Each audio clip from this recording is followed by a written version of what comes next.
All right, before we launch, we want to talk about how to prepare. Preparation is always key. Planning and preparation just they go such a long way. We can wing it and get by for a season, but at some point it just doesn't work. We've got to be intentional, and especially with something like this, when you're trying to make such a big change in your life, intentionality is everything, and execution is everything. So just be relentless with your execution. Be relentless with your planning. So when it comes to preparing for the journey, you got to change the mind and mindset, which also includes your identity. So let's just use weight loss. We work with everything from hormone balancing, cardiovascular disease, cholesterol, high blood pressure. We work with diabetes. We work with all kinds of stuff, brain stuff, ADHD, PTSD, and all the other letters, right? So when it comes to mind and mindset and it comes to identity, let's just use weight loss because it's so easy to demonstrate. But you've got to say, okay, you've got to watch how you talk to yourself and how you label things. So, for example, there is a book called Atomic Habits by James Clear, and he gives a story of a guy who wants to lose 100 pounds, and in a year, right? Let's make it a SMART goal, put some time on it. I think it was a year, but either way, he wanted to lose 100 pounds, and his goal was, I'm going to start going to the gym for 5 minutes. I'm not going to do any more, even if I can and I feel like it. I'm not going to do it. I'm going to walk in, change clothes. I might not even turn a machine on or pick up a weight. And I'm going to take my clothes right back off, and then I'm going to walk out, because that is going to establish my identity as somebody that goes to the gym. And once I make a small commitment and keep that commitment and honor that commitment with myself, the more you honor your commitments to yourself, the more your identity changes. So he said, first, I've got to see myself as somebody that goes to the gym. Even if it's only 5 minutes, I go to the gym. I'm somebody that exercises. So he goes to the gym, and then end of the story, he grows 5 minutes to 10 to 20 to whatever it is. Now he's in the gym. He loses the weight that he needed to lose, but started by something so small. So if you're somebody that doesn't like to eat vegetables, don't say, I don't eat vegetables, or I'm somebody that doesn't like to eat vegetables. Just say, I'm learning to eat vegetables. I'm growing in my ability to cook and to shop.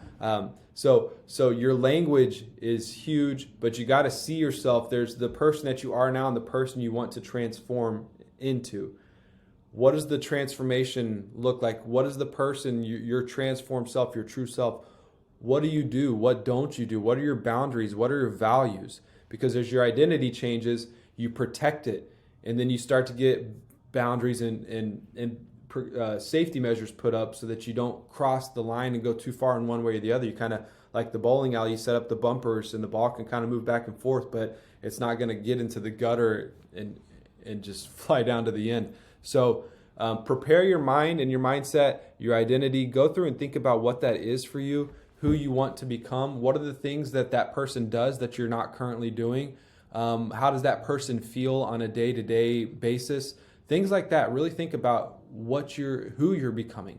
Then you got to prepare your body. So we've got to start doing some things. If we can trim down one of the things like alcohol and caffeine and tobacco and some of these things, is if there's, we all have the one thing that we know we need to stop doing that we haven't yet. And then we also have the one thing we know we should start doing, but we haven't yet. So when it comes to preparing your body, go after that one thing. Maybe it is vegetables. Maybe it's exercise. Maybe it's water. I don't like water, but I know I need to drink it. So kind of start preparing your body. Introduce yourself to some new things, and just get ready, because big changes are coming. And then when it comes to your kitchen and your pantry, we've got resources available for helpful, like kitchen appliances and things that we use in our home every day that are staples. We wouldn't make it without them. So getting kitchen tools and appliances ready, and I'm not talking about spending a whole bunch of money, but maybe one or two items that can really be helpful. And again, we've got resources on this. And then your pantry, when it comes to your pantry, you got to clear out the pantry of all the toxic foods, right? The boxes and the bags and all the processed stuff that got us in trouble. We want to get rid of those and then fill it with the right things. And we've got shopping lists and many resources, again, available on how to do this, but you can't quit smoking with a pack of cigarettes in your pocket, right? Or it's really, really hard. Same thing with our food. We can't change the way we eat until we change the way we shop and we change the things we buy. And And that leads me to the last one, your inner shopper and chef. Just embrace it. Just embrace it and know that you're doing something good will come. It's a labor of love when it comes to meal planning, to meal shopping, to meal prepping, to cleaning. And it's like, oh man, this is a relentless cycle. I'd much rather sit down in front of the couch and do nothing, watch TV or read a book.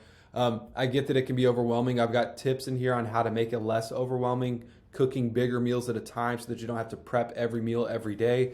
So batch cooking is huge, but just embrace the shopping and the cooking. And if you can just do that, it will make this so much easier. You're going to shop, you're going to cook. At least we don't have to hunt and gather. At least we can go to a grocery store today. So humanity has always been much harder in the past. But today, it's not as hard as we make it to be. We're just extremely busy, and I get that. And we have a lot of commitments, and our time is valuable. That's really the challenge.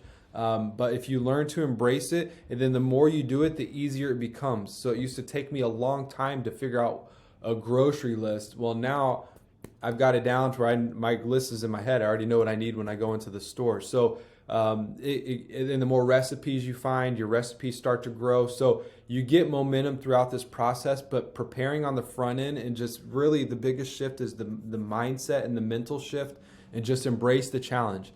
It will be hard. You're going to meet resistance, but it's going to be great. Your results will be great.